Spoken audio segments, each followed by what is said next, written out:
KSU സംസ്ഥാന vice പ്രസിഡന്റുമാരായ യദു കൃഷ്ണൻ, അരുൺ രാജേന്ദ്രൻ, കൊല്ലം ജില്ലാ പ്രസിഡന്റ് അൻവർ സുൽഫീഖർ എന്നിവർക്കെതിരെയായിരുന്നു ആഷിഖ് ബൈജുവിന്റെ പരാതി.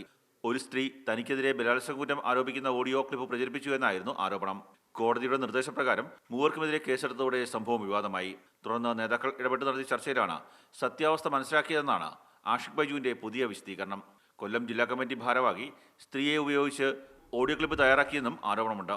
ഞാൻ ഇങ്ങനൊരു സംഭവം ചെയ്തിരിക്കുന്നു എന്ന് പറഞ്ഞ് അവരെ തെറ്റിദ്ധരിപ്പിക്കുകയായിരുന്നു. അവരത് സംസ്ഥാന പ്രസിഡന്റ് അയച്ചു കൊടുക്കുകയാണ് ചെയ്തത്.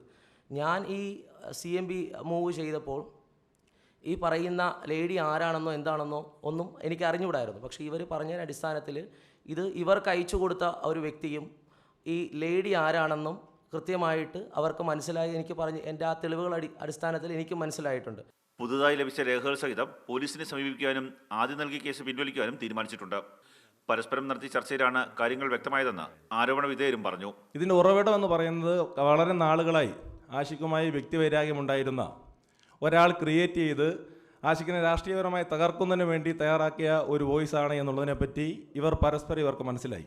ആരോപണ വിധേയരും പരാതിക്കാരനും ഒരുമിച്ചെത്തിയാണ് ഇക്കാര്യങ്ങൾ വിശദീകരിച്ചത്. കൊല്ലത്ത് കഴിഞ്ഞ കുറച്ച് നാളുകളായി KSUവിൽ ശക്തമായ വിഭാഗീയതയും ഗ്രൂപ്പ് പ്രവർത്തനങ്ങളും നിലനിൽക്കുന്നുണ്ട്.